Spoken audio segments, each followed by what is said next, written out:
All right, what's going on, everybody? Chase fan number 9 here, and in this video, I'm going to be talking about the 2021 Daytona 500 so far. This is not the full review. I'm just talking about what's happened up to this point. So, the green flag flew. It was a great start. Alex Bowman led the first lap from the pole position. We had the lap 3 tribute or salute, I should say, to Dale Earnhardt Sr., who died 20 years ago, even though it was on the 18th still. Um, then shortly afterwards on lap 4, Derek Cope cut a tire after making contact with Bubba Wallace, according to what they showed on the replays during and from when they came back from the commercials and all that. Then we went back racing. Kevin Harvick is looking to be a contender. He managed to get the lead from Bowman there after lap 3. Or, no, wait, he took the lead on lap 3, sorry. What else? Almirola was up there, along with a bunch of other people. Bubba Wallace failed inspection like 3 times. Car chief was ejected and to the rear he went. But, oh yeah, Eric Jones had to drop to the rear as well due to an engine change. They were working their way towards the front. Some drivers were coming from the back to the front depending on where they were.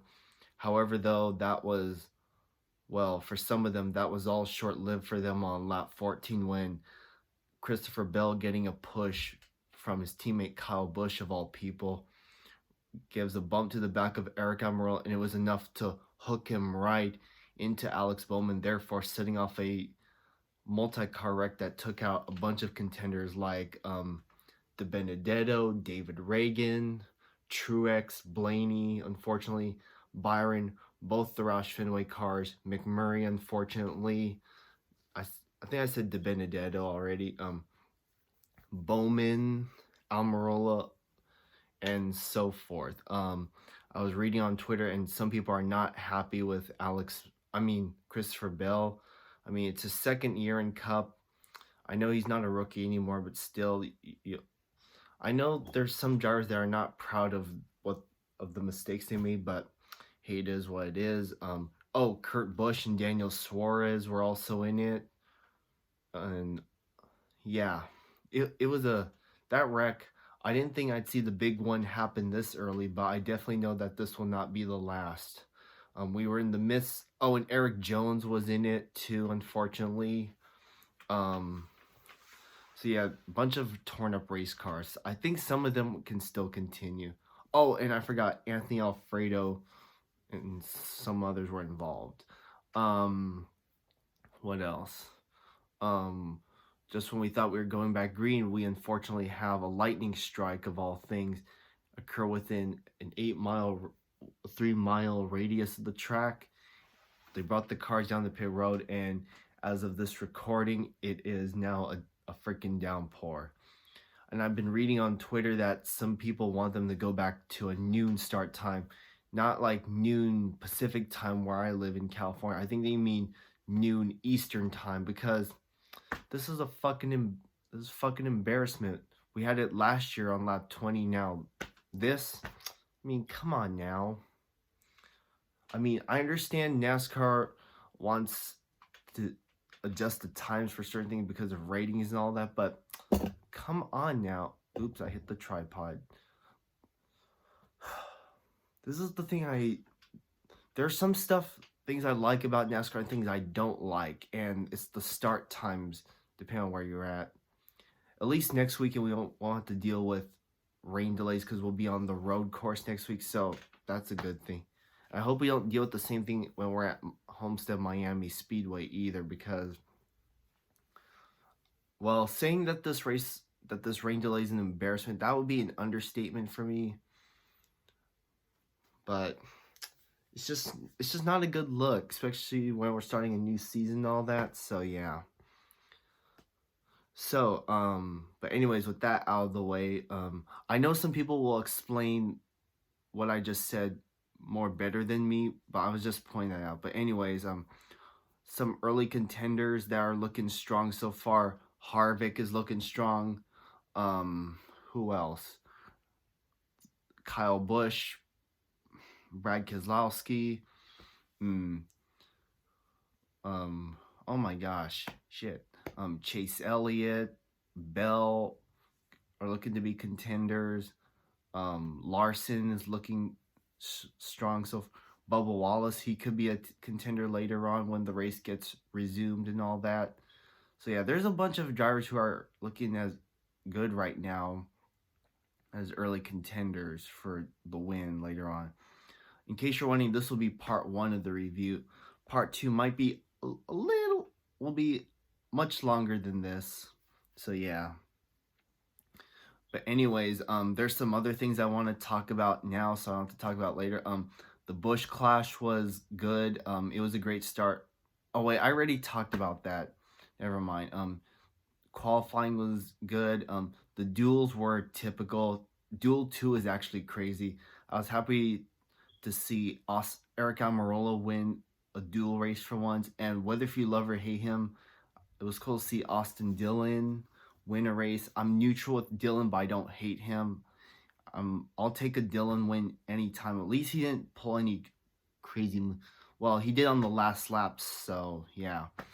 I mean, but just think, Bubba Wallace was this close to winning a duel, but just couldn't block Dillon in time, who had a big run off the corner. So yeah. The truck race was pretty crazy. It was cool to see, to know the fact, well, just think, looking back on that truck race, just think, Corey Roper was this close to winning his first truck race, but I wasn't shocked that a ThorSport truck and a ThorSport driver named Ben Rhodes won. I mean, I know some people hate him. I'm neutral with Ben Rhodes.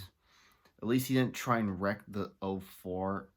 I wasn't sure if they threw the caution there on the last lap when they all crashed, but it turns out they didn't. But it was cool to see Roper get a top 3 finish. And where's the interview? I mean, I know they did a Zoom call and all that, but still, though. And Jordan Anderson got second again. I mean, you know what? I hope Anderson runs the truck race next year at Daytona, because I want him to redeem himself. Because, you know, sometimes third time's a charm. My driver, my favorite in trucks, Derek Kraus, unfortunately had a bad race. He wrecked a couple times before ultimately retiring. His first incident was on the drop of the green flag when he, Gus Dean, and James Buescher all wrecked after Tanner Gray had a mechanical issue, which he probably didn't know until it was too late. I mean, I like Tanner Gray, but he probably didn't know it was too late. But yeah, there were several big wrecks during the race, including the one on the last lap. Yeah, there were a bunch of. All I can say is that there were a bunch of wrecks in the truck race. So yeah, it was unfortunate. So yeah, I give the truck race a 9 out of 10. So I'll leave it at that.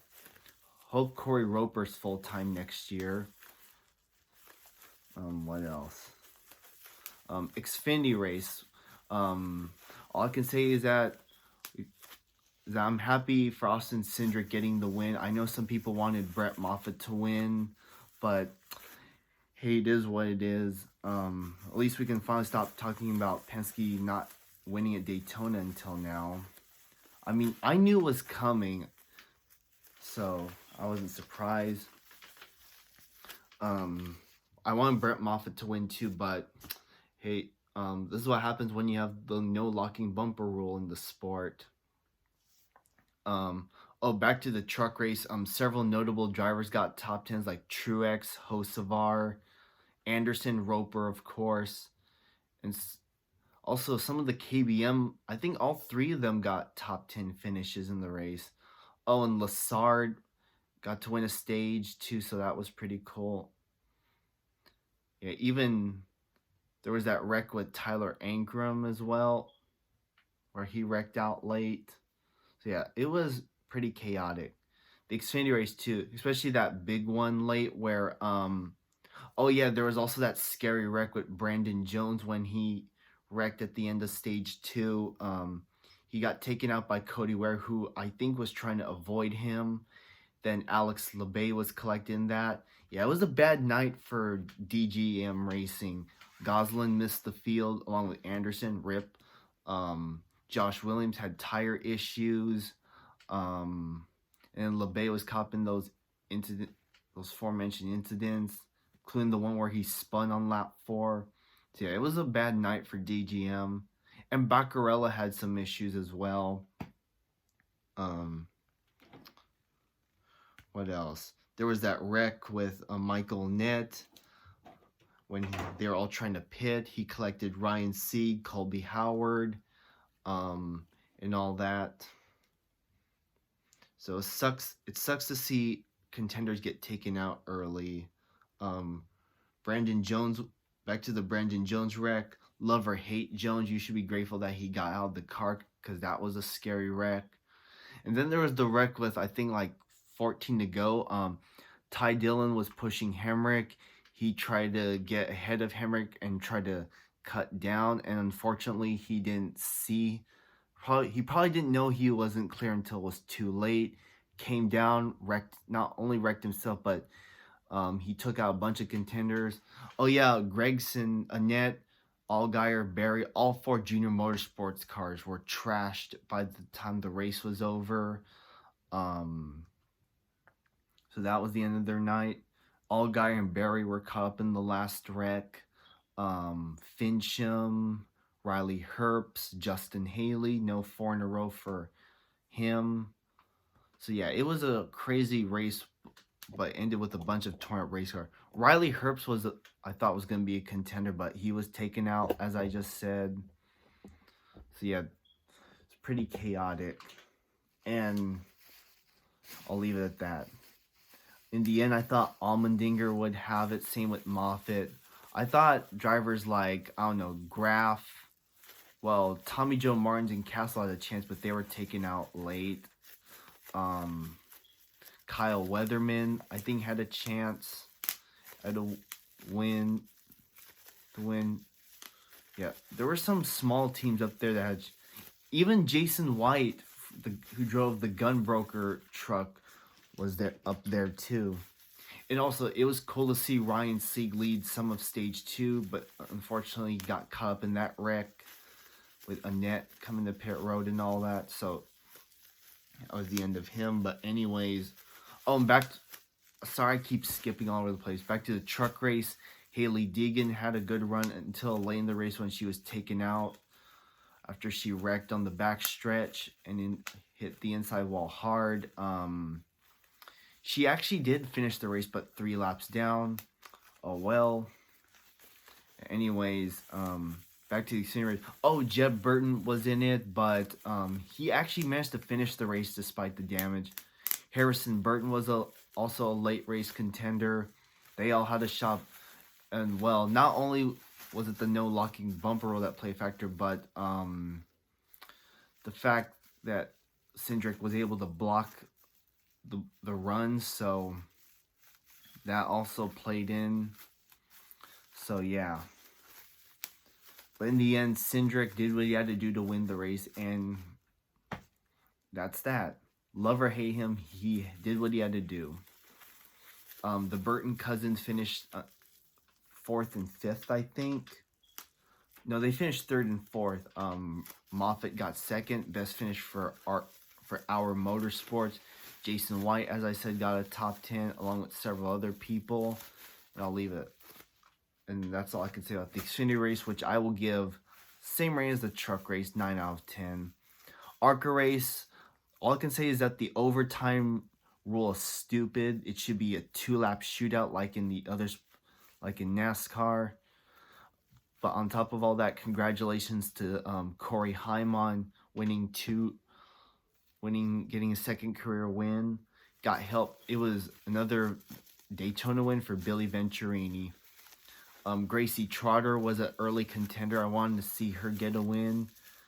But then she things took a downhill turn when she unintentionally wrecked her teammate Derek Griffith.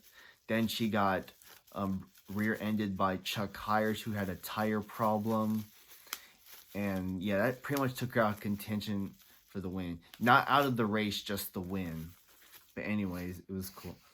That was all she wrote. Kyle C got a top 10. I think, oh yeah, Rich Bickle got a top 10 in the race. So yeah, it was a pretty crazy race. Ty Gibbs was up there, but he wasn't really a race-winning contender and all. So yeah. But anyways, that's pretty much all I have to say for this first part. Thank y'all for watching. Depending on what happens, there will be a part 2 to this review. Don't know when it will come out. Like I said, sorry for skipping all over the place with the stuff I was saying. And with that, thank you guys for watching. Chase fan number 9 here. Make sure to comment, like, and subscribe. Go hit the bell down below to get notifications for all my videos.